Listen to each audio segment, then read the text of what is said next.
साथ और बुलेटिन की शुरुआत इस वक्त की बड़ी खबर के साथ करेंगे। पूर्णिया से बड़ी खबर आ रही है, जहां आग लगने की घटना हुई है। इस वक्त की बड़ी खबर आपको बता दें, जहां लॉज में अगलगी की घटना हुई है। मंडल लॉज में भीषण आग लग गई है। लॉ कॉलेज के पास ये भीषण आग लगी। आग में 11 घर जलकर खाक हुए, 6 सिलेंडर ब्लास्ट हुआ। छात्रों का सर्टिफिकेट भी जलकर खाक हो गया है। किताब, कपड़ा, सामान सब कुछ खाक। 4 दमकल गाड़ी आग बुझाने में जुटी है।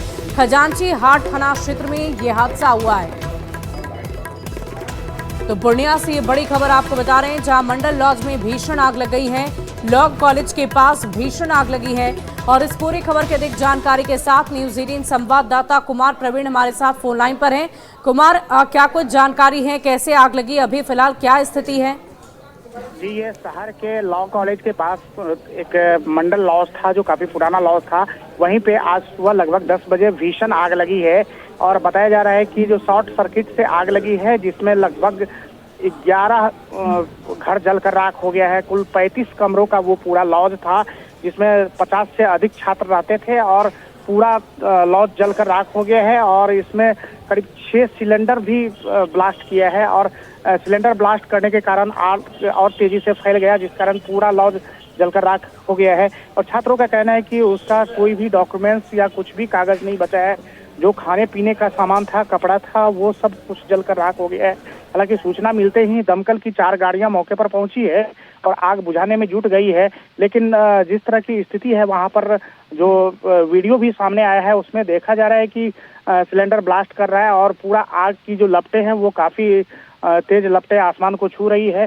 फिलहाल दमकल की मदद से आग पर काबू पाया जा रहा है। चलिए, बहुत बहुत शुक्रिया प्रवीण हमारे साथ जुड़ने के लिए, तमाम जानकारी के लिए। तो पूर्णिया से ये बड़ी खबर आपको बता रहे थे, जहां आग में 11 घर जलकर बुरी तरह खाक हो चुके हैं। 6 सिलेंडर भी ब्लास्ट हुए, जिसकी वजह से अगलगी की घटना भयावह हो गई। और अगली तस्वीर हम आपको दिखाएंगे, जो एक बार फिर से स्वास्थ्य विभाग की तमाम पोलों को, तमाम दावों को खोलती हुई नजर आ रही है। एक बार फिर से स्वास्थ्य विभाग को शर्मसार करती तस्वीर ये देखिए, जहां पर बाइक पर शव को ले जाया जा रहा है, क्योंकि एम्बुलेंस की मुकम्मल व्यवस्था नहीं मिली, जिसकी वजह से लोगों को शव को बाइक पर ही ले जाना पड़ा।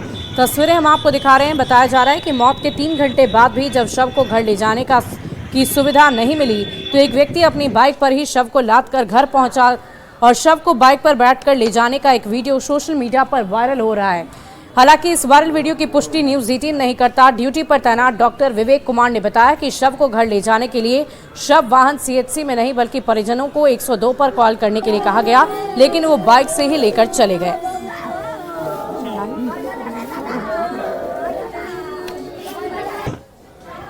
पड़े थे, उसके बाद कोई सुविधा नहीं दी। अब लास्ट में मोटरसाइकिल से लेके जा रहे हैं।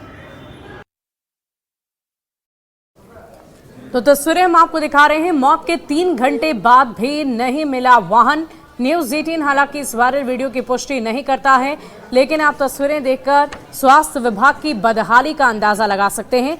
अब सवाल यही है कि अस्पताल में क्यों नहीं है शव वाहन, परिजनों को क्यों नहीं मिली एम्बुलेंस, ये भी एक बड़ा सवाल है। क्या शव ले जाने के लिए किसी तरह का कोई इंतजाम अब तक नहीं किया गया था? न्यूज 18 पूछता है ये सवाल, अस्पताल में क्यों नहीं है शव वाहन।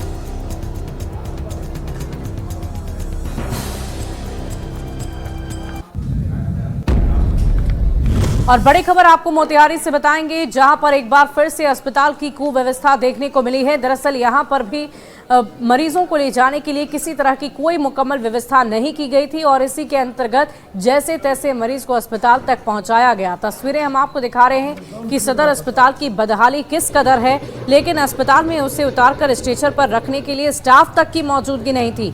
जो स्ट्रेचर मिला, उसकी भी हालत बेहद खराब थी। मरीज के घर वालों ने ही किसी तरह उसे टूटे स्ट्रेचर पर डाला, और इस दौरान उन्हें कई तरह की परेशानियों का सामना करना पड़ा।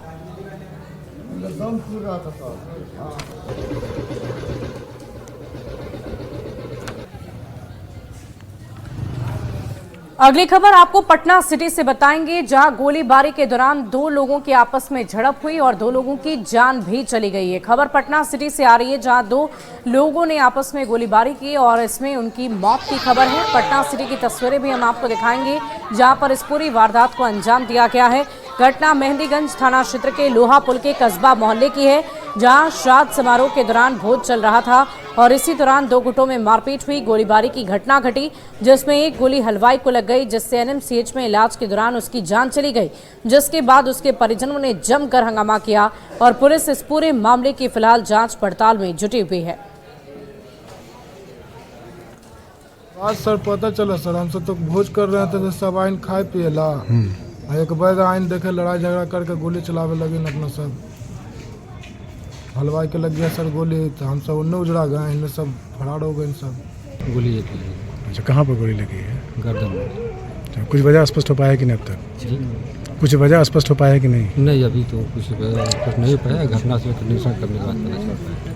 अगली खबर आपको बाढ़ से बताएंगे, जहां चोरों ने बंद घर का ताला तोड़कर चोरी की घटना को अंजाम दिया है और लाखों रुपए की चोरी कर ली है। फिलहाल इस पूरे मामले को लेकर पुलिस जांच पड़ताल में जुटी हुई है कि आखिर इस चोरी की घटना को अंजाम कैसे दिया गया। साथ ही साथ पुलिस की तरफ से आगे की जांच पड़ताल भी जारी है। घटना बख्तियारपुर के रानी सराय की है, जहां घर के सभी लोग महाकुंभ गए हुए थे, जिसका फायदा उठाकर अपराधियों ने घर को निशाना बनाया, ताला तोड़ा, लाखों के गहने, कीमती सामान, कुछ कैश की चोरी की। बताया जा रहा है कि 35 लाख के गहने, 50,000 रुपए की चोरी हुई है।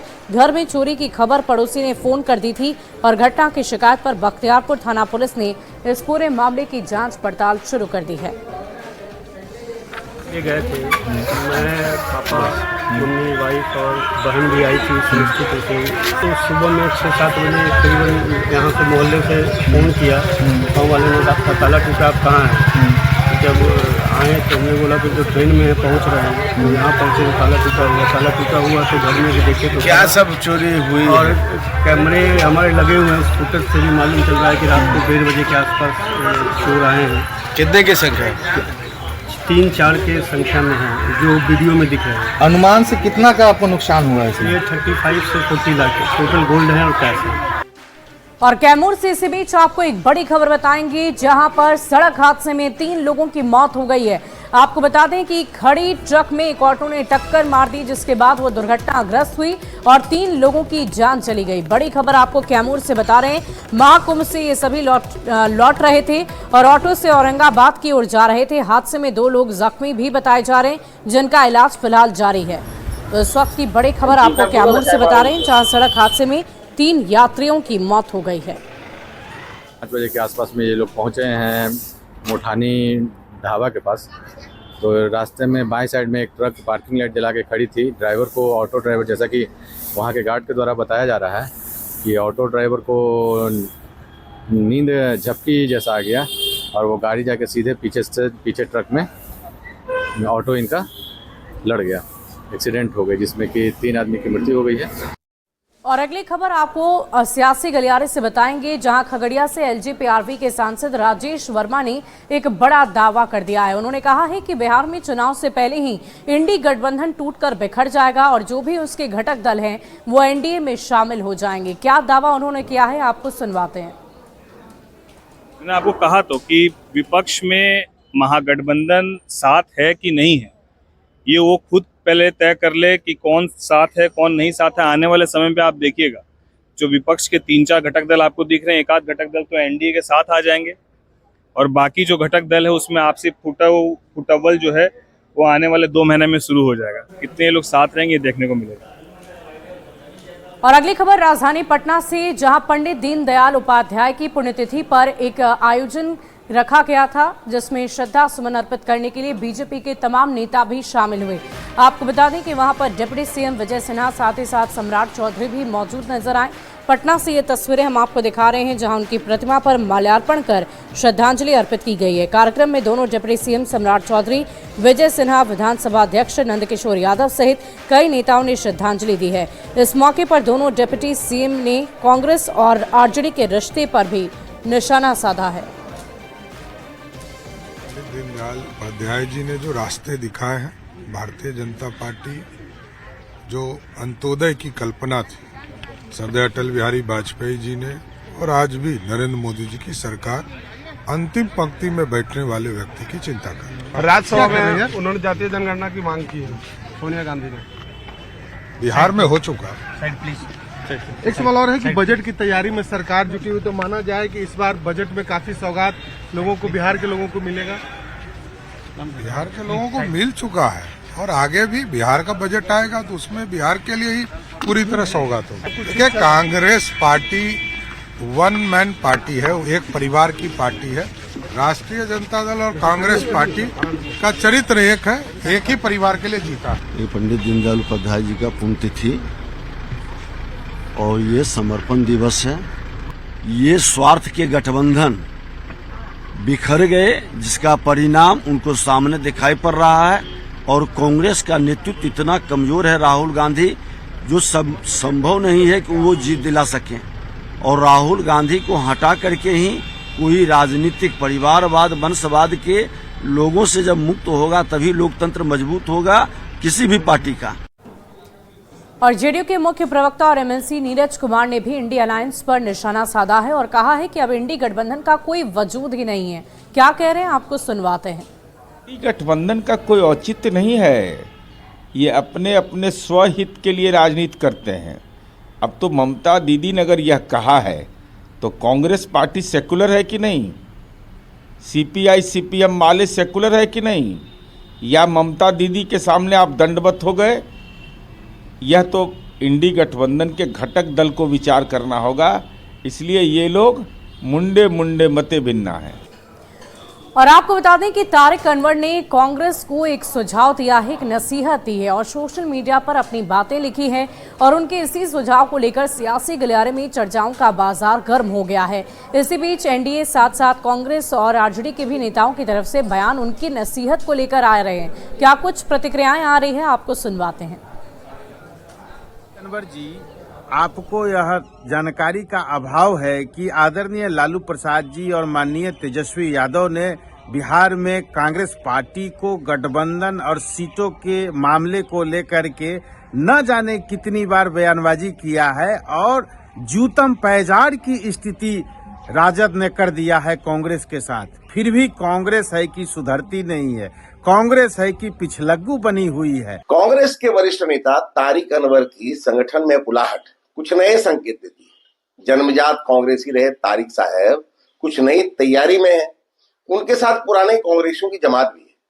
कांग्रेस की राजनीतिक रणनीति पर आए उनकी कमेंट उनके अंदर मचल रही भीतरिया अनबन को जाहिर करती है।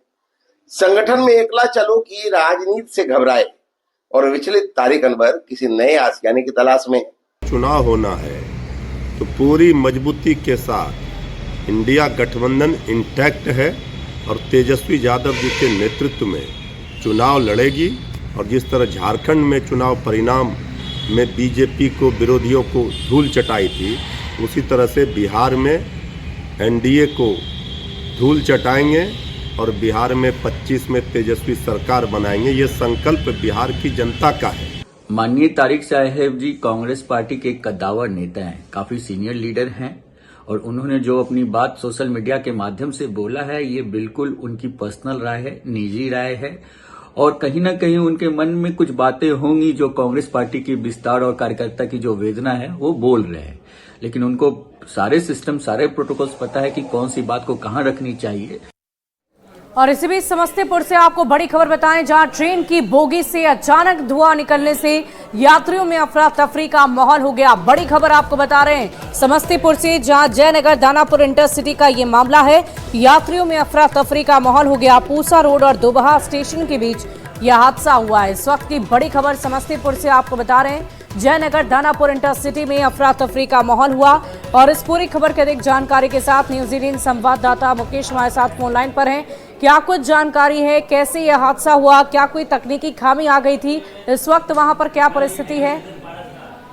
जी, ट्रेन करीब आधे घंटे उस जगह पर रुकी और फिर वहां पे जो चेयर कार के नीचे से धुआं उठा था उसे ठीक करने के बाद ट्रेन को अभी दोबहा स्टेशन पर रोकी गई थी। ट्रेन दोबहा स्टेशन पहुंच चुकी है और बताते चले कि ये जयनगर से दानापुर जा रही थी इंटरसिटी एक्सप्रेस। इसी दौरान पूसा रोड स्टेशन पार करने के बाद और दोबहा स्टेशन के बीच में ये घटना हुई है। जैसे ही यात्रियों को जानकारी हुई, ट्रेन के बॉगी के नीचे से धुआं उठ रहा है, यात्रियों के बीच अफरा तफरी का माहौल हो गया। यात्री बॉगी से अपने सामान लेकर के नीचे उतरने लगे। हालांकि जो चालक थे उन्होंने सूझबूझ दिखाई और ट्रेन को तुरंत रोक दी और फिर जो गड़बड़ी थी अपने स्तर से उसे ठीक करते हुए करीब आधे घंटे बाद ट्रेन को लेकर वहां से निकले और जिसके बाद दुबहा स्टेशन ट्रेन पहुंच चुकी है। जी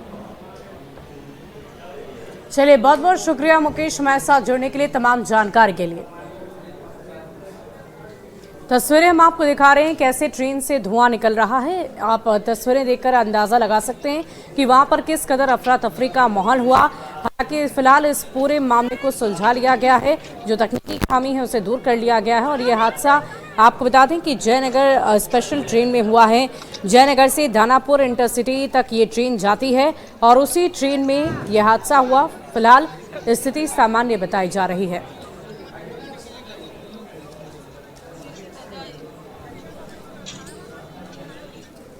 और देखिए, महाकुंभ में कल एक शाही स्नान है और इसी के मद्देनजर यात्रियों की भारी भीड़ देखी जा रही है पटना जंक्शन पर भी।